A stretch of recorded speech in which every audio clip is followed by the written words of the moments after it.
Avui, a Punts de Vista, ens trobem amb el Tricicle per parlar del seu darrer i diuen últim espectacle plegats. Hits, és a dir, grans èxits o, segons ells, humor intel·ligent, trepidant i sorprenent.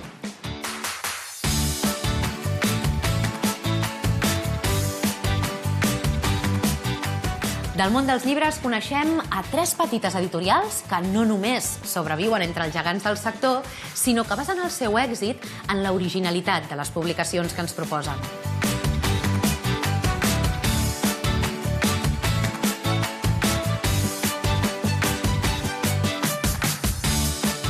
Alegria, tristeza és l'aposta de la setmana pels cinèfils, una història d'amor dirigida per Ivonne Cormezana.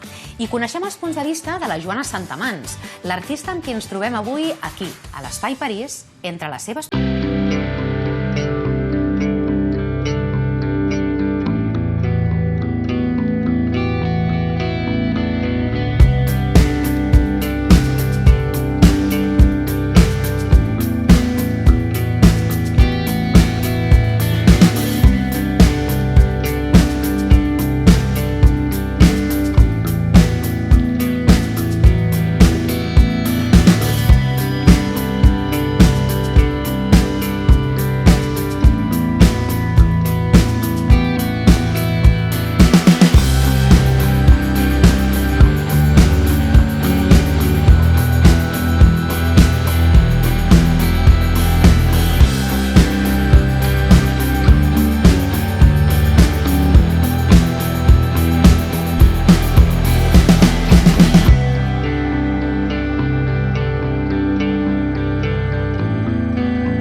d'animals ha viscut èpoques daurades com el romanticisme.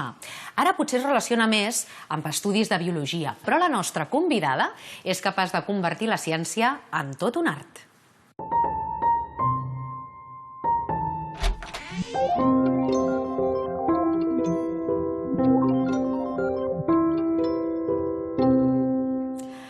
Joana, benvinguda a Punts de Vista. Sento presències. Suposo que és normal, no? Sembla que hi ha algú al darrere. I allà també em miren. És el nom de l'exposició que tu li has posat. Per què presències? És a dir, com ho definiries exactament? Jo trobo que els animals són molt presents. Els veiem molt presents, per què? Perquè viuen el present. No estan projectant en el futur i en el passat com els humans. I per això tenen presència, no? Presència ve d'estar al present. I menys problemes psicològics. Segur, això segur.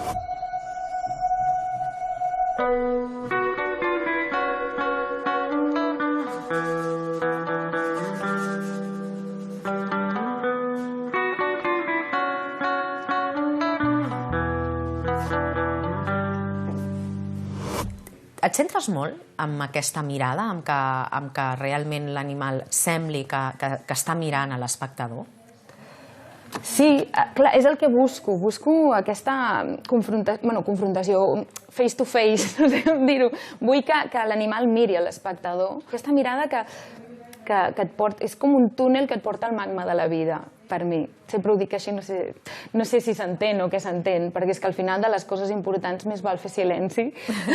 No, s'entén i és bonic, o sigui que... Sí, però la realitat és tan rica que quan vols posar-hi paraules s'empobreix i es banalitza, no? I no sé, m'agrada... Vull que cadascú digui què li passa quan un animal l'està mirant fixament i està present. Hi ha gent que l'inquieta, hi ha gent que li relaxa, és molt curiós això, no?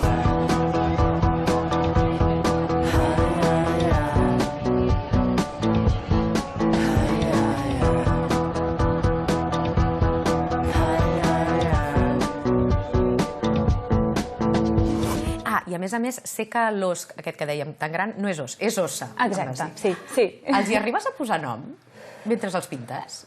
A vegades sí, però no un nom de persona, sinó la ossa major, al final li va quedar ossa major, perquè vam pensar, és ossa o ossa? Vaig dir ossa. I vam pensar, ossa major, perquè tan gran, i donava això. Quan treballes amb animals, És a dir, perquè la gent entengui una mica... La tècnica és oli sobre fusta, que d'això també m'agradaria parlar-ne, i clar, hi ha un animal que, per exemple, aquesta balena, pot ser que l'hagis vist allò en vivo i en directe, però suposo que no, suposo que és a través de fotografia, no? No et creuràs una cosa? Evidentment he agafat un referent de fotografies perquè el meu cervell no capta fotogràficament aquesta exactitud i aquests detalls, no? I a mi m'interessa transmetre els detalls reals de l'animal i meravellar-me d'aquests detalls. Però estava fent pàdel surf al port de Barcelona i em va venir a visitar una balena. T'ho juro, va sortir pel Telenotícies i jo era una d'aquelles que estava fent pàdel surf. Allà, un monstre de... Era un bebè, però un bebè de la balena més gran del món. Va passar per sota la meva taula 3 o 4 cops. Et pots creure? Una balena, o sigui que... Sí, he vist balena. Sí, has vist balena. He vist balena, sí, una balena, exactament, en directe. Quina és la dificultat de treballar oli sobre fusta i per què has escollit directament la fusta i no un llenç? Vaig començar a treballar amb fustes trobades al carrer. Llavors jo crec que ja és una tradició en mi mateixa, amb la resistència, busco la resistència aquesta que té la fusta, m'agrada que sigui un objecte, també m'agrada que no calgui emmarcar-la.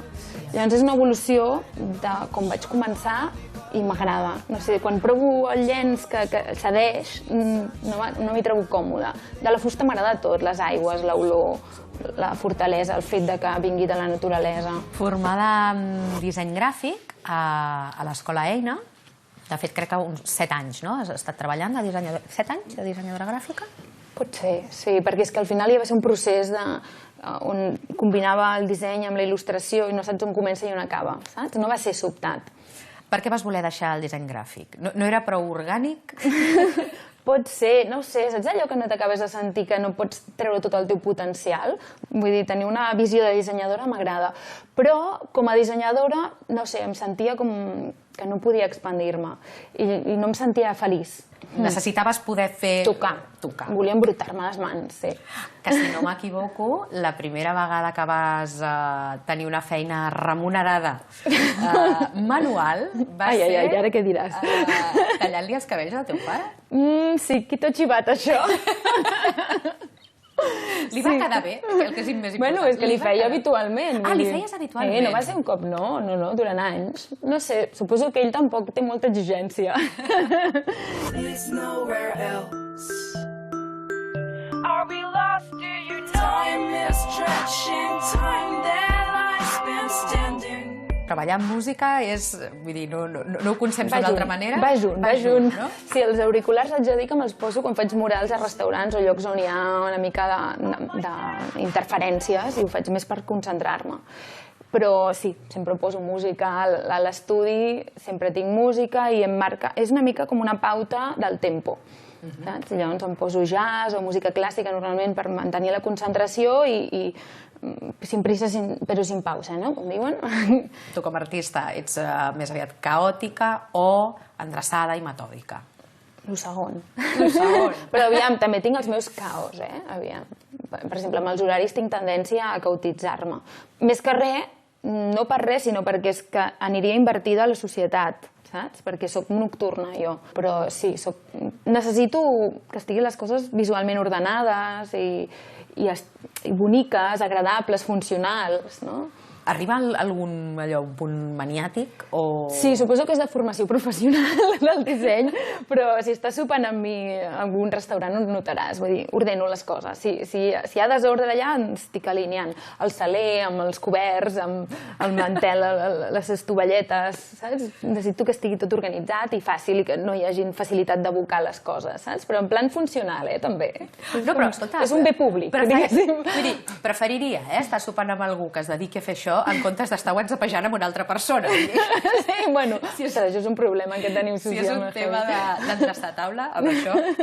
A veure, et vas treure també el títol de professora de ioga i meditació i ara cantes. Sí, correcte. Vas fer 3 anys de cant, ara teniu un grup. De fet, el dia de la inauguració ens vas fer allò, no sé si era un tast.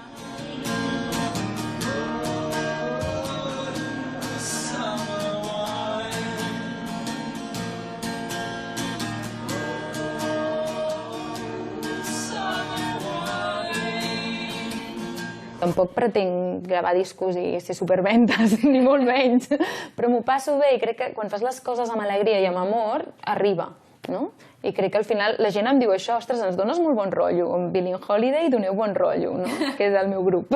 Ah, sí, Billie Holiday. Billie Holiday. Doncs aquí, entre presències, gràcies per la teva presència en el nostre... Gràcies per la teva. En el nostre programa. Un plaer, molt amable.